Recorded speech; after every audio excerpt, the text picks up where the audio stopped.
sponsored by Patreon. If you're looking for exclusive content, after dark content, podcast episodes, and other features, please look at subscribing. Subscriptions are low as $1.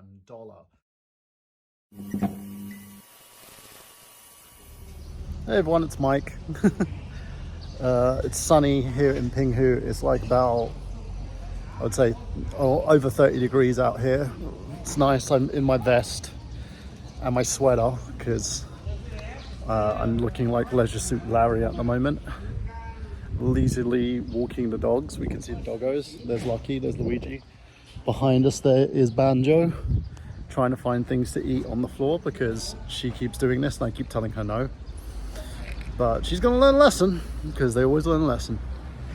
I've been like going through a mad one recently. I've got 2 of my master's modules to finish. I've got to finish my first one coming up. I've got 2 assignments to do and then another assignment coming up in the next few weeks. Then I have another master's module coming up, which will be my final module. So if I can score an A on this and an A on my next one, I will guarantee myself a first. So I'm looking forward to that. The bad thing is my time in Pinghu is coming to an end. I can see right now that being here in Pinghu is great, but I don't think I'm going to be staying here. And I'll explain why, because it's something that needs to be explained due to the fact that as a teacher in China, when you do private education, most teachers would want to go to international schools. International schools are the highest paid jobs in education here in China. They're private schools, but they're private schools that focus on an international education, whether it be CIE, which is Cambridge International Curriculum, or AQA, the Scottish curriculum, SQA, AP, which is the Canadian curriculum, and they also do like American curriculum schools and special schools like Montessori kindergartens and stuff like that. The highest pay you can get usually is around about 35 to 40. 40 is usually HOD, middle management positions. And this is like renminbi a month, basically. Oh, my face looks really chubby today. So you've got those. And with my current situation is I'm fairly well paid. I'm not going to go into how much I'm getting paid, but I'm fairly well paid, and it helped towards my PGCE and then focusing on my master's in education leadership. Because let's be frank here, a lot of people that come into China, not all, but some who come into China, they come in and assume leadership roles in schools and have no idea how the education institution system works.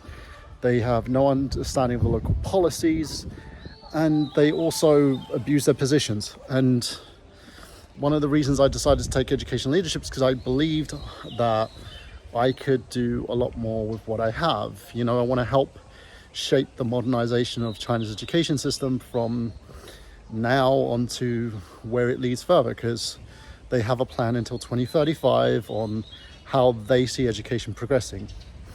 But my current school right now is taking a step back. I love Cardiff and Vale College. I think the college is amazing. One of the best education institutions out there, in my opinion. They're growing, they're developing relationships, and they're building towards what they need to do to make sure that everyone gets an education. In my current school, the faculty, the current system they're putting in place focuses more on public school curricula, which is the Gaokao, and they only focus on upper secondary rather than lower secondary and primary education, which a lot of schools have like those multi-facets. And I think they're the best way because you can get someone in from the public, from like the lower tier side, and then they move up the system to effectively get into the process where they've been with you from step 1 all the way to step 10, basically. But for me, things have been taking a step back. The public school's taking more precedence. Chinese education is being given more of a priority at my school. I'm not saying in Pinghu in general. But not just that, it's more of a traditional education system and one that I don't think works, which is the teach to test system. I don't like teaching to test. I think as someone with dyslexia and ADHD, I can help as many people as I can and even help myself. I did not flourish in a teach to test system. Did not do well in math, did not do well in science, did not do well in the variety of curricula that was put into place for me, forcing me to kind of walk away from education in a way, because I was educated in the 90s, and in the 90s education wasn't great. Like, this was a time when your math teacher would have a bottle of whiskey in his desk, and you would have teachers getting very angry and sweary at you, and then complaining about you rather than complaining about themselves and reflecting on their own behavior. So my goal as a teacher was to be the teacher that I want to be, and in order to be the teacher that I want to be, I needed to train, I need to reflect, and I also need to help my students get to the next stage. I've done well. Like, I've met my agreements, which is I've managed to get a lot of my students into their universities of choice, where they went from a conditional offer to a formal offer, which means they have a full offer to go to the universities of their choice, whether it be in Scotland, in the UK, in Ireland, in like America, in Australia, wherever they want to go, right? So my current principal, who is a very nice man, who is very wise in his own right, does not like the international curriculum, but he won't say it. He will beat around the bush and say and he thinks that our students are entitled in a way. And they are kind of entitled, but they're paying a premium to be a part of our system.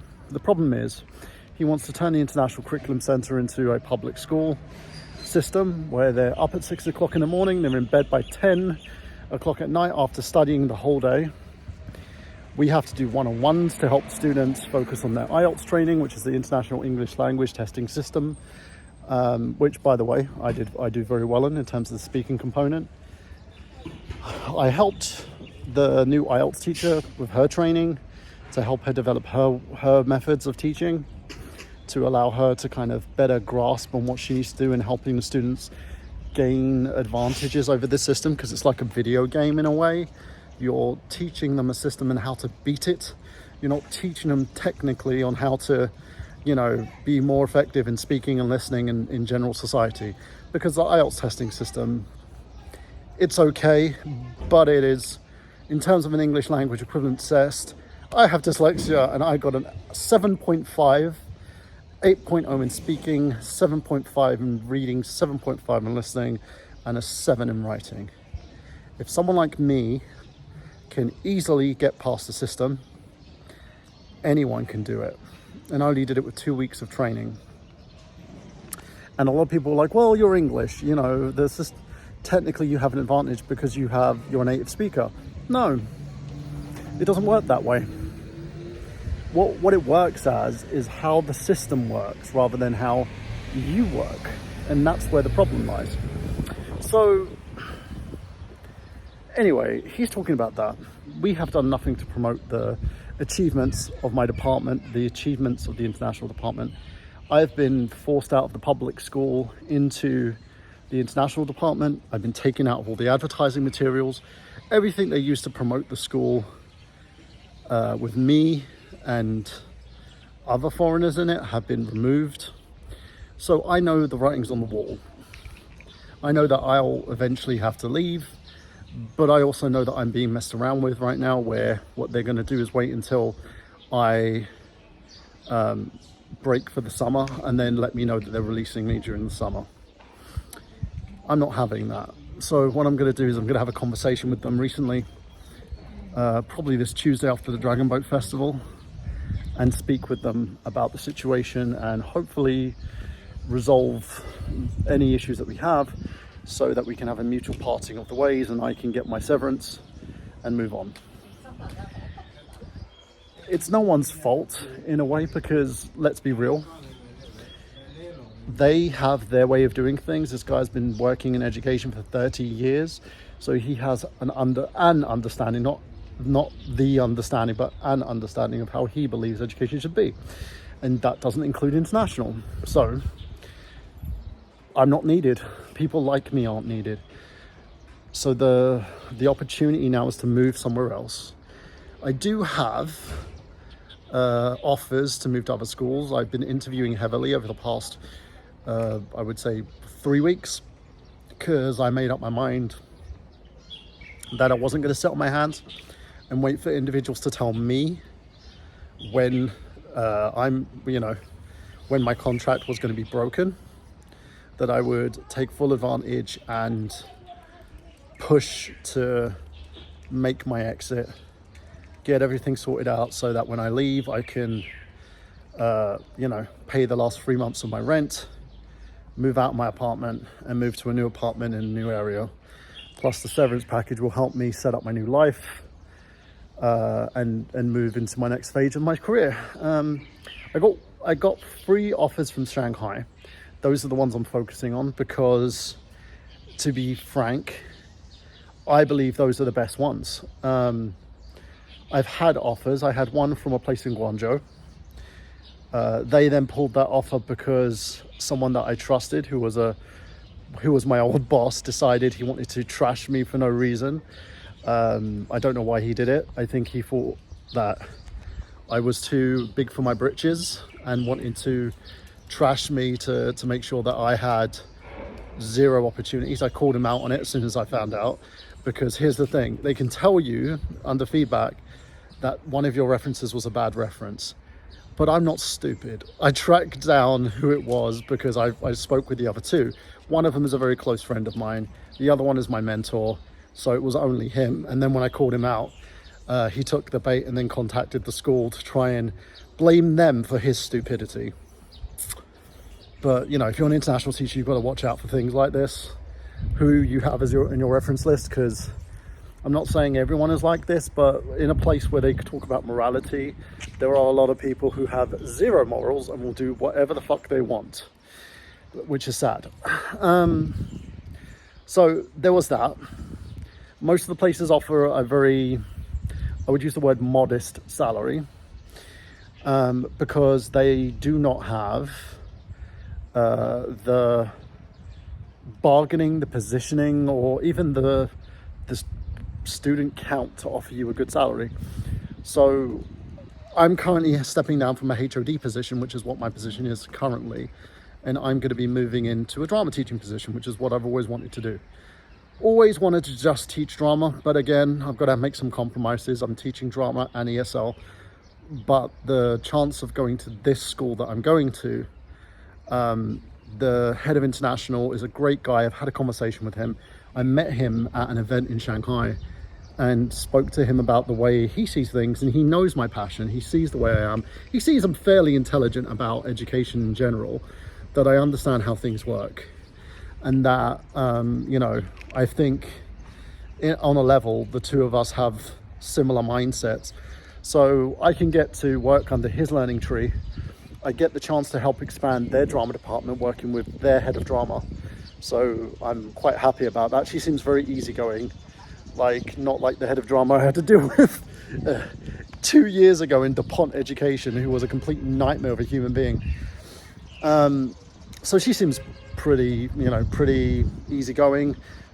She looks at sharing ideas. I think I can help her get comfortable in her position and move up. For me, I'm just looking to prove myself and hopefully move into a HOD position once again, maybe in the next year or so. Who knows? But it also gives me other advantages because it'll be in Shanghai, where I'll be moving to. I'm not going to say where yet. Eventually, when I move there, I'll probably make a video talking about it. I'll get an opportunity to move into that position, help build the school's profile, not just as an academic school, but as an arts program as well, focusing on drama, music, arts, and also sports, to help them elevate themselves so that we can get more students coming to us and build the school's profile. The school has a very good profile, and I had to think about this amongst that school and 2 other schools. The other 2 schools were literally very big name schools in their own right. One is a UK school, they're basically a spin-off of a school in Hertfordshire. Only a small amount of students. There's no personal growth and development there. And it's a 1-year deal, and I don't want a 1-year deal. I want to stay with somewhere for at least 2 to 3 years, with the possibility of renewing, because I'm looking at staying where I am. So wherever I move to, I want to stay there. I don't want to move away from it. I'm not looking to move back to Pinghu once I leave. Not because I don't want to live here. It's more because I don't think they understand the environment, the education environment as it is. But again, it all factors in the fact that it's a small town with a high public school emphasis. And I also don't believe that they're gonna, because they've now made English for the Gaokao, they've made it into an elective rather than a mandatory component. And the way that it's being taught is kind of wrong, because it's about testing, but they don't have proper ESL classes to help complement the lessons themselves and focus on the conversational aspect. That would help. And in terms of the listening, a lot of the students have the listening classes on their own instead of focusing on delivering it. Plus, the delivery needs to be in English. They need to speak in English, listen in English, read English, write English. And a lot of these kind of factors aren't being included. And I'm not saying that's a bad thing. Again, I'm not the one who writes these things, but I think if it was up to me and I was in charge of this, I would focus on those things to kind of help deliberate and maintain and build up the English language system, because they're going to need to use it. China has built up a relationship with a lot of outside sources who predominantly speak English. So in order to get those high paying jobs with big companies where you're going to need to expand out nationally, you're going to need to kind of build these relationships and focus on your English language equivalency tests. Or you just employ someone who can interpret for you. But even then, that's going to be as good as gold. You know, you're going to need to make money off these people. So yeah, that's pretty much it. That's an update for you guys. I'm exhausted, as you can tell. My eyes are like very exhausted. I can't wait until the holiday is ended. Happy Dragon Boat Festival to anyone who celebrates. My focus now is going to be figuring out my exit plan and moving to my next destination. Have a great day. Enjoy your week. And for those of you in the West, sayonara.